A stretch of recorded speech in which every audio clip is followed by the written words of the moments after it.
Welcome to Espresso Yourself, Mom, Teacher, and Runner Talk, the podcast where lesson plans meet lattes and long runs. We're four women juggling the journey of motherhood, teaching personal goals, and a whole lot of caffeine. Here, we keep it real, the messy, the meaningful, and the moments in between. So grab your coffee and join us for honest conversations, a few laughs, and a reminder that you're not in this alone.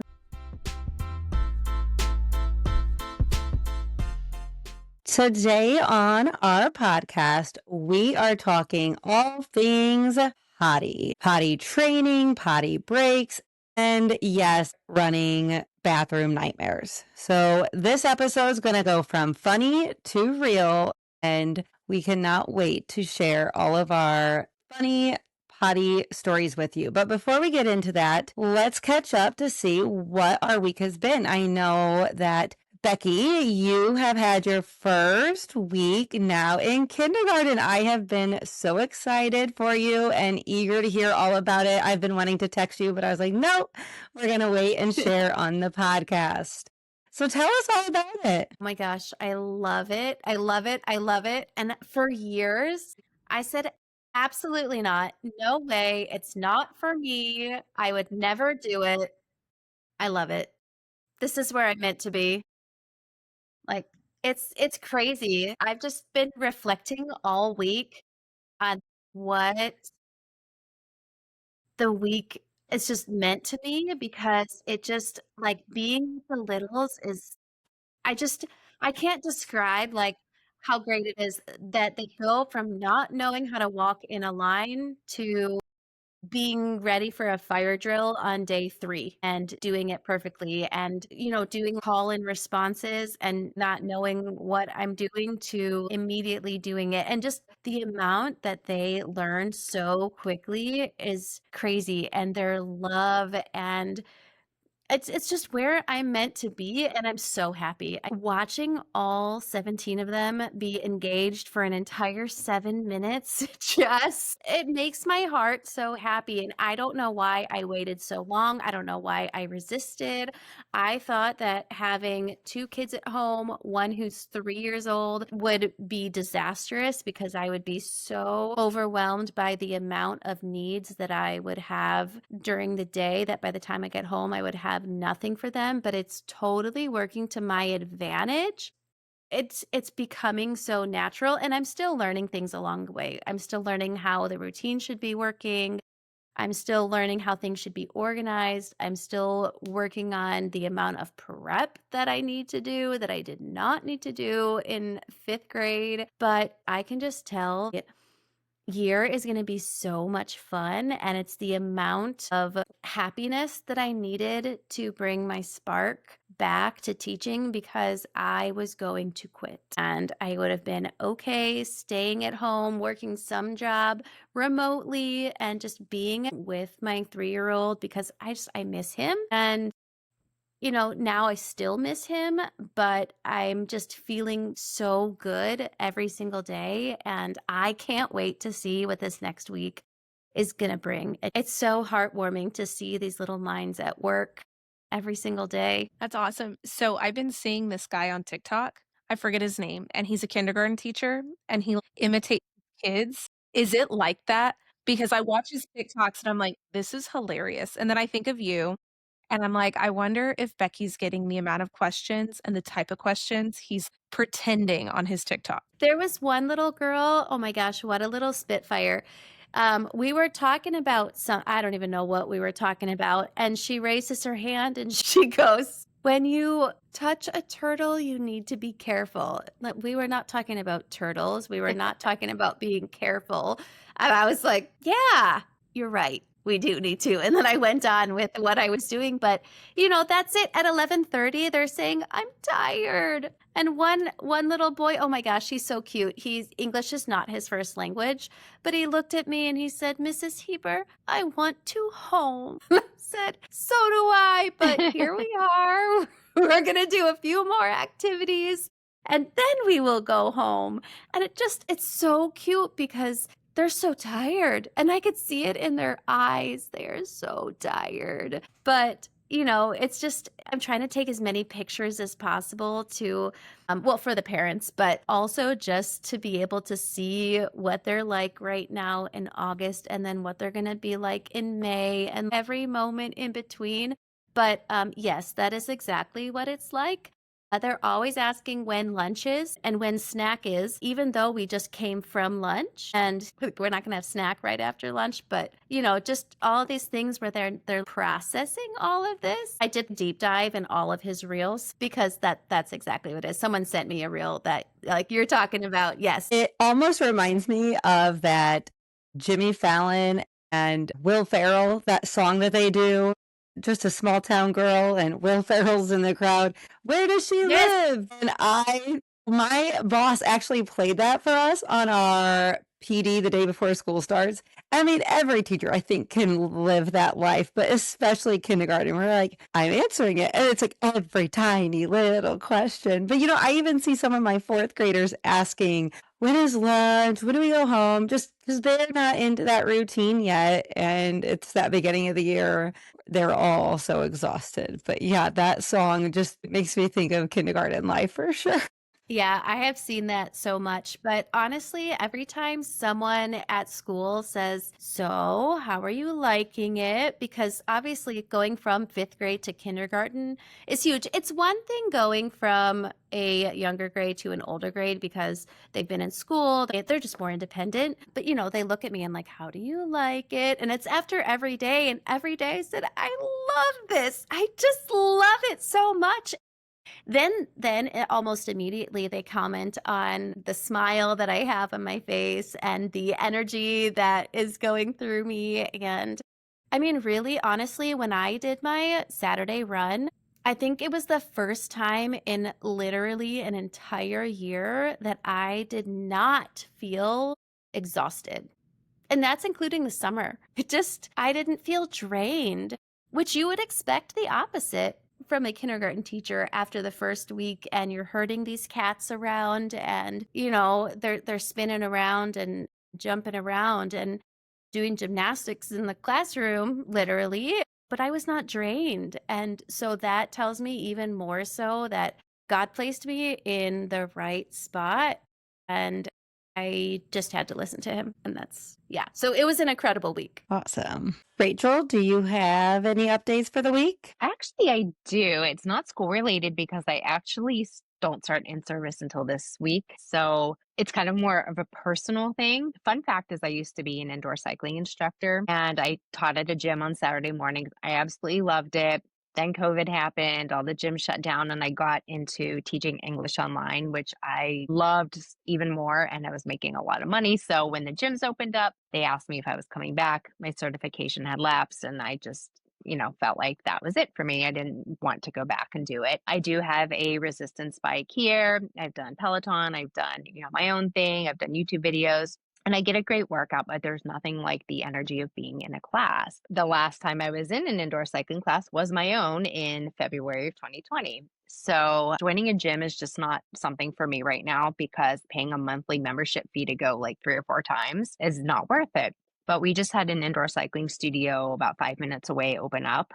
They started their first classes in August, and you can buy you don't have to buy a monthly membership, you can buy packages. So I have gotten back into spinning, indoor cycling again. And for me, as part of my like mental health healing journey, depression and anxiety, which I really struggled with last year and the year before, it's just something like getting back into something I loved so much. It's been a lot of fun.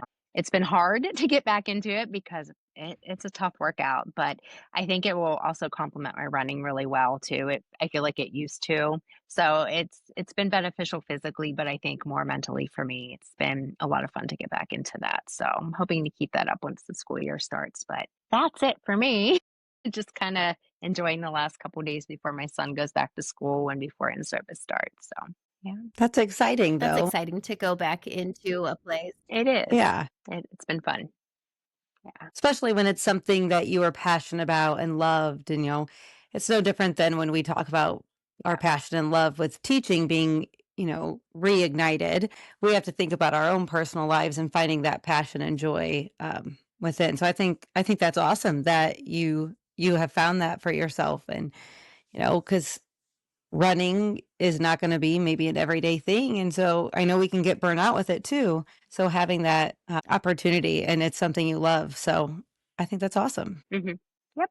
It's been fun. Thank you. Any life updates, Katie? So, we're going to share the good, the bad, and the ugly. And this week was not the best. I had some meetings where some more insight was shared on my position, kind of where they wanted things from certain areas. And some of the meetings didn't really go how I expected. And I guess I was struggling with kind of them saying, hey, we don't need you doing this now. We only want you doing this. And it felt like, I don't think that was their intention, but it felt like to me that I was kind of being put in a box. And you work so hard and, you're like, well, why don't, I thought they saw and they thought I could do this. And now it's like, no, we need you to do this first. We don't really want all this yet. And so I struggled a lot this week with kind of just being put in that box. And I don't think that was their intention to put me in a box. I don't think that was what they meant. But I think just some people's idea of what they want me to do may not align with what I want to do or what I thought I could do. I had a really good conversation with my old coordinator, and she goes, when I came into this role 10 years ago, there was nobody who had done it before me. The person who did it before me didn't do half of the things that I did. And I was like, okay. She's like, and to be honest, your role, she's like, they're wanting to reinvent it. And she's like, I don't think they're ready to kind of let go of all the reins yet and to let it be evolved. And so she's like, you just kind of have to be patient and slowly move the ball forward. So another person I was talking to, he's like, think of it like a rubber band. You want to stretch, but if you stretch one end of the rubber band too much, the other people are going to pull back. And so your rubber band's going to stretch like this. And the person's like, you want to slowly move it. He's like, you don't want to go all at once. And he's like, so your timeline, don't think of your timeline. He's like, think of slowing it way down. So that's all I can really share on it because I don't want to go into super details because just considering our audience. But yeah, it wasn't the best. I kind of struggled this week. I'm hoping next week will be better, but there's a lot of change. And being out of the classroom, I'm like, man, okay, I think I'd rather go deal with some kids sometimes, but it's okay. I'm learning how to navigate and it's just I have to take it one day at a time. So my weeks were a little different from y'all's, but yeah, it was a little challenging. Yeah, it sounds like there's going to be a lot of processing happening this year, and that's hard. That's exhausting. I'm used to moving and getting things done super fast. And this week I've had to learn I can slow down, pull back. And I guess I'm just so used to living on a timeline and expectation of get it done, get it out, get it done, get it out. And now it's like, oh no, what I'm working on, this project's going to be for at least 6 months. And I'm like, wait, what? I'm used to pushing something out within a few weeks. And they're like, no, no, no, you get 6 months. So slow down. So I think this job's also teaching me to slow down. And I'm not used to that at all. But just think next year you'll be a pro. Yeah, I was going to say, I don't have all the positive this week either. I mean, I still had a really good week, loved my class, still very happy there. But this week was just a lot. I was so busy. We had a game every single night this week. This weekend was the first time we had nothing planned, nothing on our schedule. We were like, what? And then, of course, electricity went out Saturday morning, and then our garage door broke again. We couldn't get it fixed. So my husband had to call somebody out. I was supposed to take my kids to the pool to my mom's that day, which we did eventually go, but it wasn't until 4 o'clock. So it was like, go figure this happens because we had nothing on the calendar. But yeah, this week was it was exhausting having something every single night. And then my little one on Tuesday, I believe it was Tuesday. No, it was Wednesday. Took a fall at recess on the concrete and hit his face, smacked his head right above his left eye and broke his glasses. Had a nice, he has a black and blue eye now, which it was his bad eye. So we're like, okay, on the plus side, nothing, was going to be damaged necessarily. So yeah, he's got a nice big black and blue eye. They called me. The, nice thing about working there is I can get coverage for my room and go calm him down and bring him back to my room, give him some medicine, took him back down. It was nap time. But yeah, I was like, talk about PTSD with the whole eye injury because it was the same eye and just big old like goose egg knot instantly. And when they called and said he fell and he hit his, I was like, oh, please help me. But his glasses that's what was there to protect him. So they broke, but we taped him up and now I'll have to get new ones. But we weren't even 5 days in and the little man already got hurt at recess. Telling you, My my son was boys the need first bubble to get wrap. hurt. Yeah. We were there. So it wasn't all great things this week. We had some hiccups as well. So, yeah.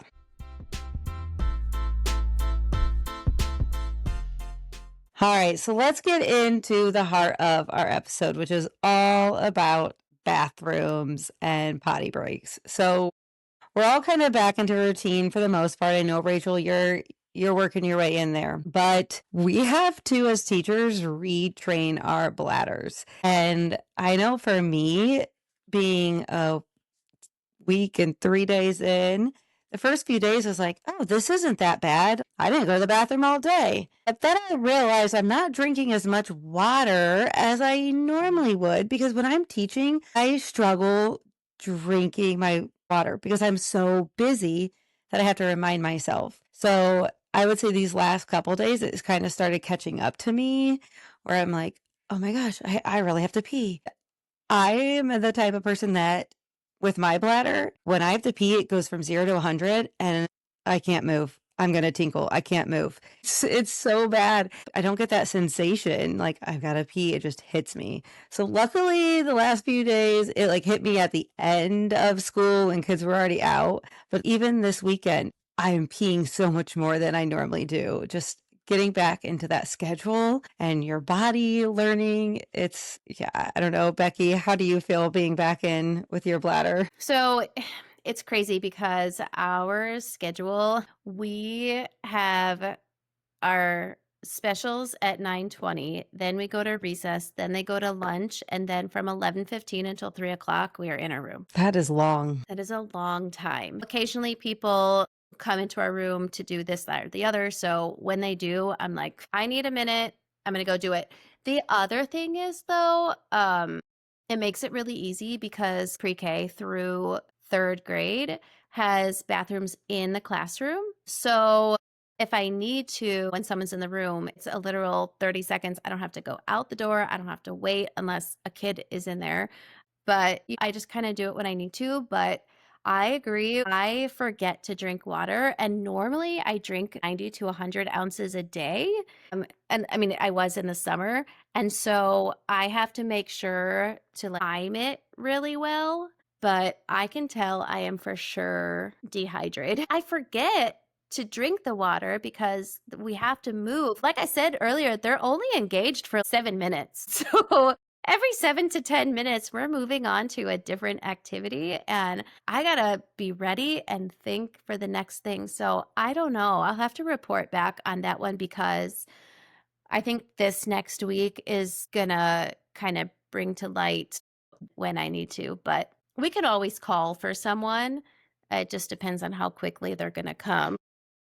Yeah, I try not to call unless it's like an absolute emergency. Like this is where we get into the TMI, but there's been times where I've had to do more than just pee. And I'm like, oh my gosh, like somebody's got to come down here. I'm not going to make it. And that would be the worst thing ever. So my assistant principal last year is a male. He came down the one time. I'm like, crap, why'd it have to be him that came down? And I was like, I'll go to the bathroom. And he's like, yeah, we call that code brown. I'm like, I'm not getting on the radio and saying code brown, all these codes that we need. And then for your period, I know we're talking about potty breaks, but I've had a time too where I bled out and I'm like, oh my gosh, what do I do?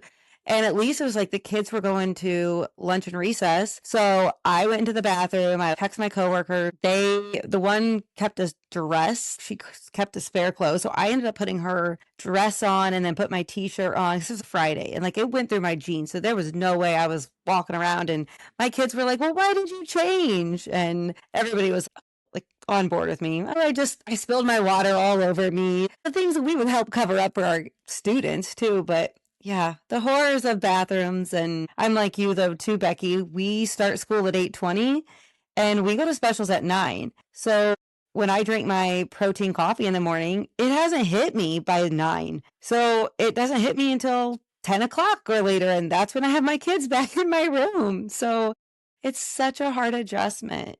I don't know. Katie, you probably can just go whenever now that you're in an Now I office. can, but Yeah. like with junior high, so how it used to be for me is we have 3 minutes between each class period. But depending on whatever kids you knew were coming to your class or really how your hallway functioned. So sometimes there were teachers who just weren't the best at keeping everything calm, cool, and collected in the hallway. And so you knew you're like, I need to stick around. Like, I can't leave. But then there were times where I'm like, I have to go. And so I would say, hey, watch my kids. And when I tell you, I would run because my room would be at one end and the bathroom would be around the corner down the hall. And I would book it.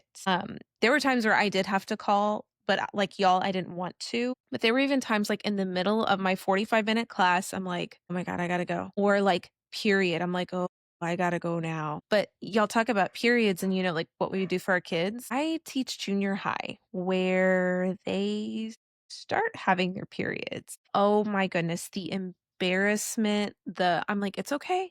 It's okay. And they'd walk over and they'd be like, I need to. And I'm like, it's okay. I know what you're doing. Just go. And they're still super uncomfortable with it. So I tell them, I'm cool with it. Go, do what you got to do. That's not always the case because we have a lot of males that work on our campus too. And so I know the girls don't feel comfortable asking them. But no, like now I can go when I want, which is weird. So I haven't had to hold it or do a potty dance or book it down the hallway.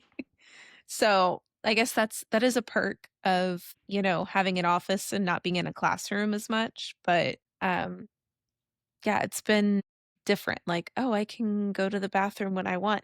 Cool. Yeah. Rachel, how do you do it being virtual? Do you guys have breaks in your day where you're off of the computer to where you can go? Let's say you're in the middle of teaching virtually and all of a sudden you have an emergency. How do you guys do that? Yeah.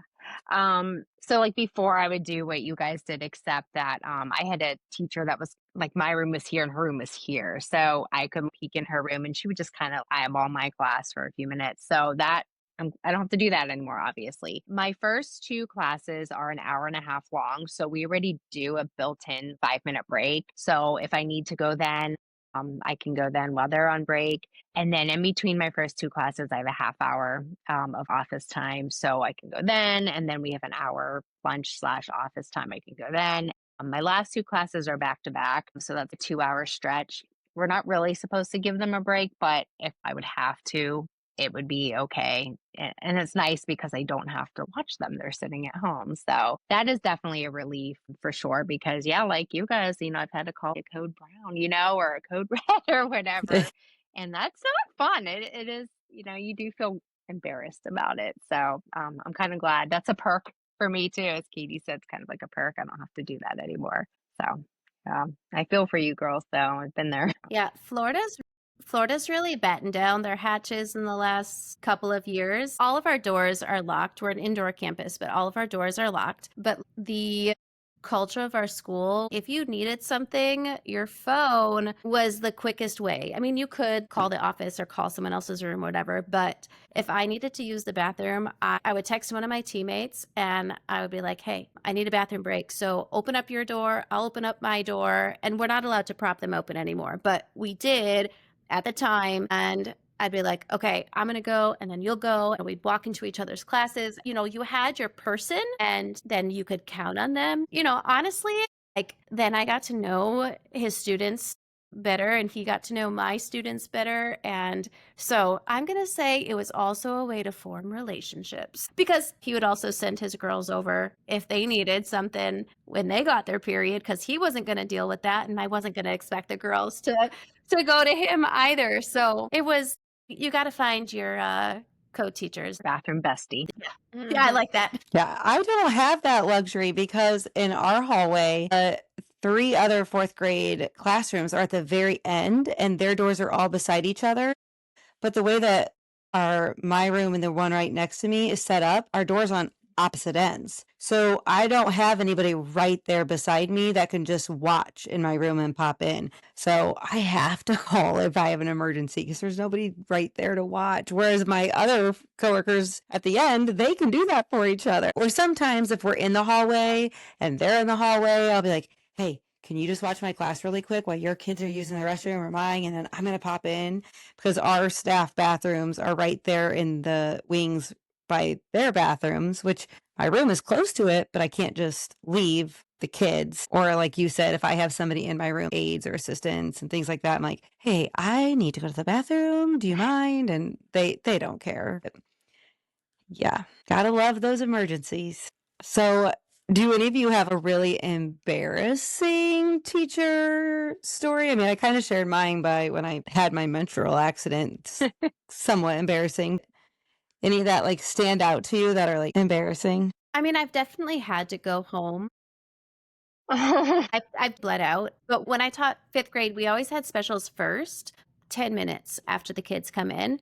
And I had gotten to school, I bled out, and then I went to another teacher and I said, listen, I have to go home. And if I wait until they go to specials, I won't make it back because it's a 20-minute drive and then you got to change and then drive back and get into it's like all these different steps. And I said, I'm going now. I'm going to send my kids to your room and just here's where they're going. Just bring them. I mean, what else are you going to do when it happens? I did cover a class during my prep for a teacher that happened to. Yeah.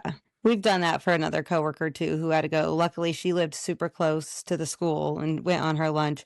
For me, I would not be able to because I live over half an hour away. I have gotten to the point where I do keep underwear in my car, but I don't have a change of clothes. I probably should, but I don't. But that would make sense for if that ever happens. So there was one year that I think I bled out or something, but I was coaching and we had just gotten these new Under Armour leggings for our track kids. And so we had all this new gear in the back and we always ordered extra. And so I knew I needed a pair and I was like, well, I'm taking a pair now. Like it's going to be mine. And so I went down there and swiped one of them and the kids are like, you're wearing leggings because they're not in our dress code at all. And they're like, Miss, you're wearing leggings? And I was like, yeah, and I'm the adult. I can wear them, but you're not supposed to. Okay, and so the junior high kids try to spit attitude. I spit it right back. But in my mind, I'm like, yeah, I freaking needed it.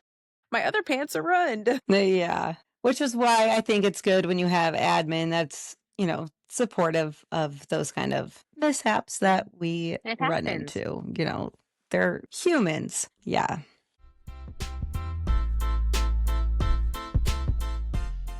So speaking of accidents in bathroom, what about kids? We talked about like protecting our kids and like when our students have those issues, but let's talk about potty training our own kids and bathroom issues because I tell you what, my youngest was the death of me trying to get him potty trained. We are still fighting him sometimes on just doing the potty dance and refusing just to go. Yeah, I think that is like one of the hardest things as a parent is the potty training. Yeah, with my oldest, our daycare person, he went to a home daycare, but our daycare person said, listen, before he comes to me, just start him on it. And I said, okay. So my last 3 days of summer, before I went back to set up my room, I said, okay, we're going to do like that 3-day. I think there's a book called Oh Crap, Potty Training. And they have the 3-day method where they just are at home and they've just got nothing on. So I did that and I gave him fun water. It was flavored water so that he would want to drink more. And I gave him all the snacks so that he would want to drink all the water. And that was rough. That was really rough. But then he got it. My kids were trained by the people that were watching them. We did what we could, but by the time I would get home from work until the time that either of my boys went to bed, it wasn't a lot of time to actually do the potty training. I think with my younger one, honestly, I can't even remember, but I think we just went straight to undies and just did that. And it was pretty quick. Just noticing during nap time, when he was dry when he woke up. So we just kind of went with it. But it was rough. It is one of the reasons why I'm good with my family being complete now, because I don't think I could ever go through it again. We went through it with our puppy, and I'm done. I'm done with all of that. Talking about the ups and downs of our week, I'm like getting ready to walk out the door, and all of a sudden my oldest comes over and is like, Mom, Hayes peed. Literally sitting there at the breakfast table, stood up and just peed like a puddle. And he was already dressed, had underwear on for the day. And I'm like, are you kidding me? So now I have to go change him as I was supposed to be leaving the house. And then right at the end of our road, they had it blocked off because they're chip and sealing. Well, they wouldn't let me go right. And it's either you go straight or right. And I had to turn around. The only way to get all the way back was to go around this entire 5-mile block. So it added another 10 minutes to my drive. So I was late for work, and I was so flustered because he peed and then the road construction. I've had good mornings so far and not so good mornings getting out the door, but it's just one of those things. I'm like, you have not peed like a full-on pee. He might tinkle sometimes, but we've been doing pretty well, staying dry. We still have pull-ups at night because he'll wake up and he might be dry, but then he'll pee in it instead of just going to the bathroom. And then he'll sit there for an hour in the morning on the weekend in his pee pull-up. I'm like, go change, take it off. And it like doesn't bother him. I'm like, how? And like, go put underwear on, take them off, go get underwear. Whereas our oldest, he was terrified to poop.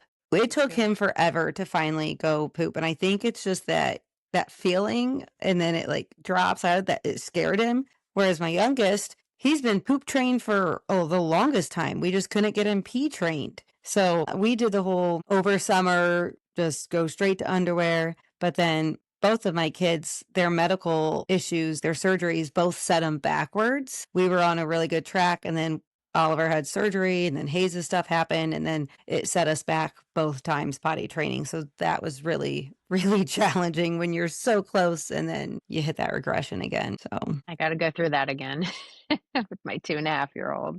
And I thought I was done for the longest time, but not looking forward to it.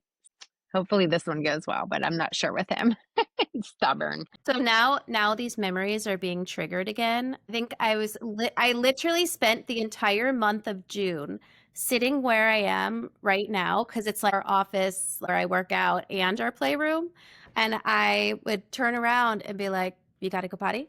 What do you say when you got to go potty? And he'd be like, I got to go potty. I got to go potty.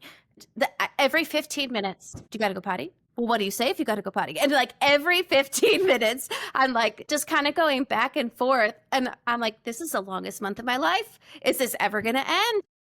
we had a potty watch for my oldest. It was a little dinosaur one, and it played music, and you could set the different timers. That was a game changer for him. That's what helped him. He was potty trained within a couple weeks on that thing. Tried it with my youngest. Nope. We tried getting him to pee out on a tree. Nope. Nothing would work for him. I mean, we probably tried getting him potty trained for over 1.5 years, maybe 2 years. It was just, it was the hardest one. Every kid is different too. Yeah, absolutely. What worked for your oldest didn't work for your youngest. I had gotten one of those little fake toilets for my oldest, and I would put like his doll, his Mickey Mouse and stuff on it at first, and he was so into that, but he did not want to use that. So I switched to a seat that goes on the toilet, and actually he preferred that. So sometimes it's just the whole switching up everything, And so we'll see what works this time around, but I'm going to start there this time. So we'll see. Yeah, our oldest liked the little potty seat, where our youngest wanted nothing to do with it. He went straight to the big potty and would sit on that. So yeah, you think you got it like figured out, and then that second one comes along and they are nothing alike. Yeah, and I think as moms, we have to give ourselves grace, because if not every child is going to hit those milestones at the same time. We know that. We all know our kids are going to walk at different times, and they're going to talk at different times. And we are so guilty of always comparing and being like, well, gosh, they got their kid potty trained at 1 year. What am I doing wrong? But just knowing that it's okay. If it takes you longer, they're going to get it. That was my husband's biggest fear. He's like, oh, they're going to end up at school not knowing how to go to the bathroom. They're going to get it. They will get it. Every kid works at a different pace. And we know that as teachers, That's right. even That's as running, we're all at different paces.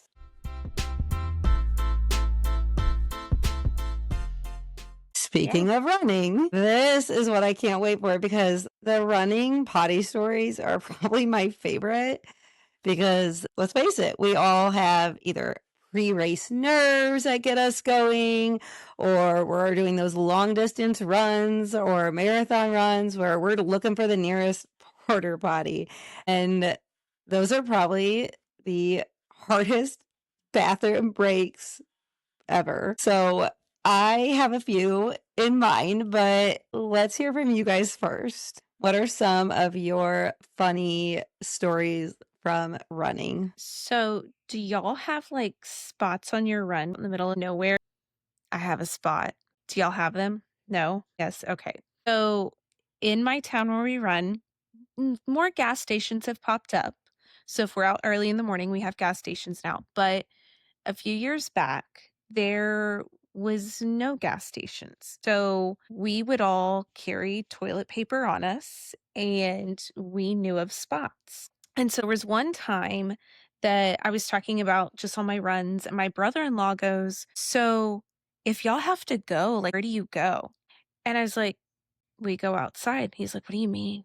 And I was like, "Well, we have spots and we carry toilet paper with us. And if we got to go, we go." And he's like, "Wait, what?" And I start telling him, and I kind of told him it's no longer a place for us because they tore down a lot of the trees that we would go and hide in. But I start detailing the place, and he's like, "The place with the little bridge." And I said, "Uh-huh. That's the runner of Pearland's like place of choice. That's a place where people could be hiding to take care of business." And he's like, "No." To this day, he said he cannot drive past that little area without thinking that that's somebody's spot. They go and take care of business. He's like, "You have ruined that spot in my mind." And I was like, "Don't worry, dude. I can tell you 50 other places in this town too. You want to know?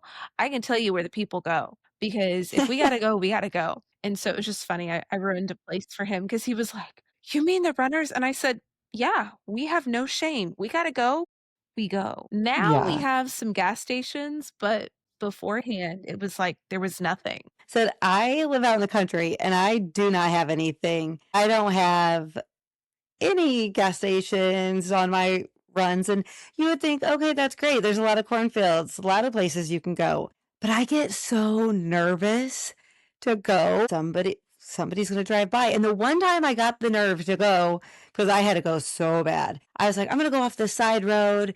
There's a little ditch here. Nobody's going to go. I get down. I'm like ready to go squat. And all of a sudden, a car decides to come by. I'm like out here in the country, like there's no cars. I finally get the nerve to go. And then so I like pull up my pants real quick. I'm not going to do this. I did eventually go because I had to go so stinking bad to the point where I can't run anymore because if I start running, I'm just going to pee myself. So there's no choice. You're just going to have to do it.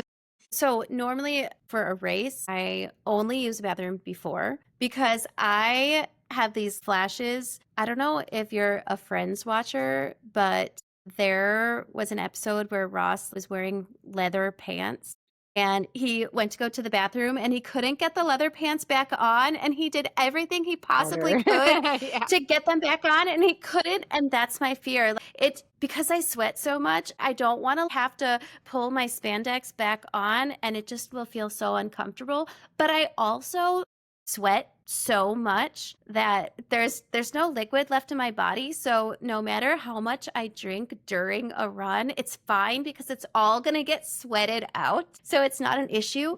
But when I moved here, I was halfway through marathon training for Chicago, and I was on my period and I was on a long run. It must have been 17 or 18 miles or something. And I went into a gas station and I did not want to, but I went into the bathroom and I did whatever I needed to do to clean myself up, but I didn't have extra tampons. Also, TMI, I've tried wearing a cup and there's not really much you can do about it. So I felt so bad. I left the gas station and I looked at the attendant and I was like, I'm so sorry. I did not get hurt. And I tried to clean up as much as I could, but I'm on a 17 or 18-mile run. There's literally nothing I can do about this because my hands were sweaty. So the toilet paper wasn't, it's like disintegrating basically.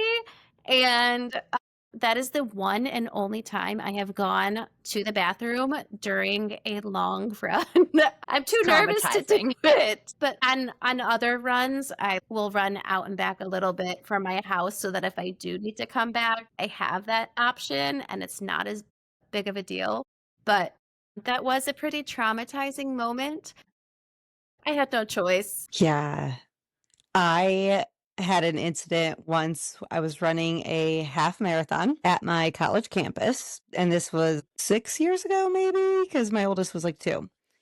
And I should have studied the route better to know where the bathrooms were along the way. Because we got downtown area and I saw a bathroom. I'm like, this isn't a good spot. Like, I want to hit this mile first. I hit that point and I had to go, like number 2 go. And there was not a bathroom in sight for at least 2 more miles. And I didn't quite make it. And it was one of those that when I finally got to the bathroom, like you said, you're sweaty and you're gross and everything is just sticking. And I'm trying to clean up and still have to go. At this point, my nerves had gotten the best of me, so it wasn't pretty, guys. It just wasn't pretty. And so then I had to finish the last few miles, and all I could be like, I smell. And these people around me probably know, and this is so embarrassing. I hit the finish line, and I would have PR'd had I not had this incident happen, so I was so mad at myself. I hit the finish line and I looked at my husband. I said, get me clothes. I'm going to the bathroom and changing. I was so embarrassed. Everybody around me, that's all I could think about for the last 4 miles. It was the worst. It was the most traumatizing race I've ever done. It's one thing if you're out on a run by yourself and you have an accident, whatever. But I was in a race with a ton of people around me. And it was just so embarrassing. Okay. Yeah. Thankfully, I've never had anything so- like that. I mean, I've had to poop, and thankfully, I've made it to Porta-Potties. But I God. also get really nervous during races, and I have thrown up in trash cans after crossing the finish line. So I don't know. That's not exactly the same thing, but I don't know what Yeah. it is. I'm fine throughout the whole race, but as soon as I get to that finish line, and I mean, I'm not like in the front. I'm not like racing anyone. It's just me against me. I don't know what happens, but I get nervous and I'm like, don't talk to me. And then I'm okay. But it's happened a couple of Well, times. But I've kind of been able to calm myself a little bit better lately. So thankfully it hasn't happened for a while.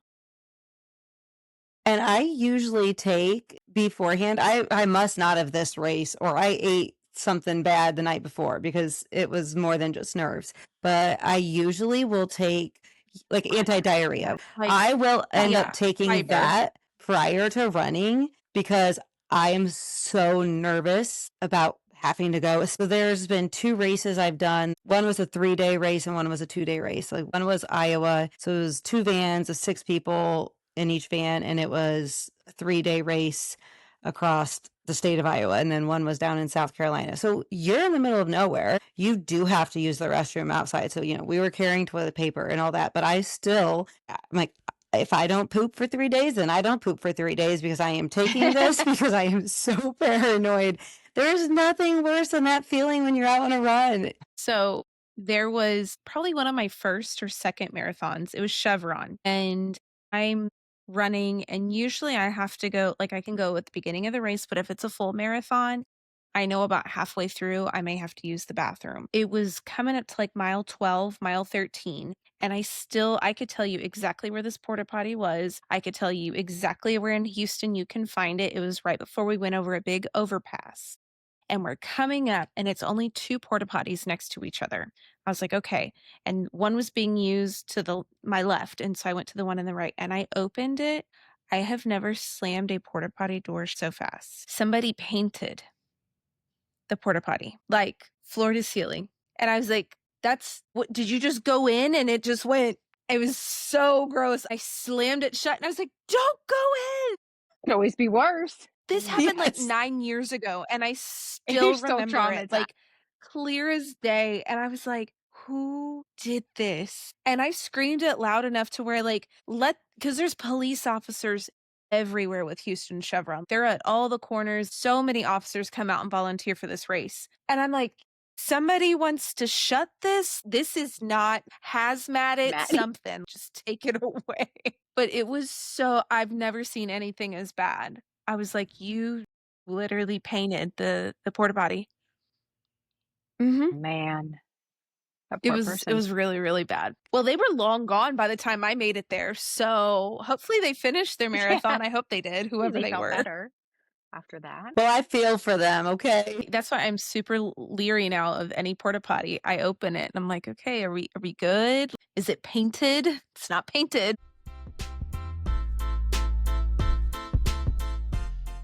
Now, Rachel, you have a porta potty story. I do. It's a lot different than any of that. So I probably mentioned that my husband and I struggled, well, me, I struggled with infertility. And in fact, when I finally got pregnant with my first, I had just had my 22 centimeter endometrioma cyst removed on my left ovary, my left fallopian tube. And my doctor literally said that he was a fluke. I mean, that's the word that he said. And he said, don't be surprised if it doesn't happen again. And I did not want to go through everything that I went through with him. But we did, kind of casually try a couple years later. And of course, nothing happened. So when my son was about 5 or 6, he's 11, he just turned 11 now. But when he was about 5 or 6, we got rid of everything, all the baby stuff. We didn't need it. We were good with our one and done. We got into our good routine. Everything was great. A month before I turned 40, this would be June of 2022, I was running a lot. I was training a lot. I was taking different supplements. And of course, that can like pause your period. Now, my period's never late. It can be early, it's never late. I was late. But of course, I attributed it to my running and training plan. I had some other things, odd things going on with my body, but I'm like, I'm turning 40. It's probably because my hormones are changing. So I was totally oblivious. I was exhausted. I was craving foods. Pregnancy was never on my mind, but it was when my period was late. So one morning I was going for a run. It was just a run for me. It wasn't like a race or anything. But I wanted to take a test just so it would be negative and I would know. But I didn't want to do it at home because I didn't want anyone to come across it and be like, why'd you take a pregnancy test? So I stopped at Walmart on the way to the park and I bought a test and I'm like, I'm just going to take it there and then I can throw it away and go for my run. And so I went in the porta potty, did my thing. And I was thinking back to when I got the positive with my oldest and how I was like willing that line to show. And it was so faint. I had to send it to my friend first to see if she could see it. That didn't happen this time. That line showed up immediately and it was so dark. It actually took away from the test line. And I just remember staring at that, looking at like the little picture with the 2 lines and like mine. And I'm going, there's no way. I have a kid that's going to be 8 and I'm going to be 40. There's no way. So I went home because I did not want to run at that point. And I walked into the house and I told my husband to come into the kitchen and I showed him and he like laughed and rolled his eyes and walked out and I burst into tears. And he walked back and he was like, "Are you serious?" I was like, "Yes, what are we gonna do?" And I was not happy. I will say I was not happy. And I'm okay admitting that because I knew that it would be okay. So I feel fine feeling what I felt, but he was so happy, my husband. My almost 8-year-old came into the kitchen. He's like, "What's wrong?" And he saw my Walmart bag and he's like, "Did Walmart mess up your order again?" I was like, "Yes, Walmart messed up my order." We were having his friend birthday party that day a little early because we were going on vacation before his birthday. So I'm like, let's just put this aside. Let's do his birthday party. On the way home, we stopped at the drugstore. I wanted to get digital tests. I don't know why I wanted to confirm it again, but my cousin happened to be working. And I was like, don't you tell anybody about this. So I bought the digital test, came home, took them. Of course, they were positive. We put them in my husband's office, which is now my youngest room. My kid never goes in there, happens to go in there and sees them sitting there on the desk. He's like, "What is this?" So I had to tell him that way because he found out that way. But I now have a 2.5-year-old and an 11-year-old, and life is crazy. And they fight like brothers. Who would think? But they do. They fight like brothers. And, he's such a blessing. I still look at him and I'm like, I cannot believe that you're here. He's crazy. He's so different from my other one. But yeah, I can't wait to tell him that story someday. I was so sure it would be negative. I took that test in the porta potty. Yeah. Bathroom stories can be funny and humorous, but For some of us, they are God's gift, and that's a bathroom story to remember forever, and such a blessing, because I know you guys struggled, and I know Becky, you guys went through some struggles, and Katie, you're getting ready to start this journey. So in our next coming episodes, it's definitely something that we want to hit on and touch on for moms out there, who have went through struggles with infertility or IVF, um, or miscarriages and anything like that. So that's kind of where we were wanting to lead into. But I would love for our listeners to share some opinions as we talk about pottying. Leave a comment or send us a message. Would you rather squat in the woods or suffer till you get home? Or would you rather hit up that porta potty or that sketchy gas station? So let us know your funny potty stories, what you're willing to do, and what is that absolutely no, I draw the line. And just remember, life is messy and it's humorous, but also honest and real. So we cannot wait to catch up with you more on our journey of life.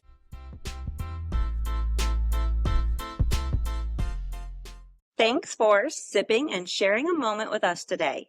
We can't wait to keep showing up with you each week. Messy, caffeinated, and real. And if you liked what you heard, we'd be so grateful if you'd follow, subscribe, or share this with your teacher, bestie, mom group chat, or training partner, or all three. It helps more people find our little corner of chaos and connection. And don't forget to connect with us on Instagram at Espresso Yourself Podcast. Tell us what resonated, share your own stories, what topics you want us to cover, or just come say hi. Make sure to hit follow so you don't miss next week's episode. Until next time, Keep showing up. Keep giving yourself grace. And espresso yourself. one sip at a time. Cheers.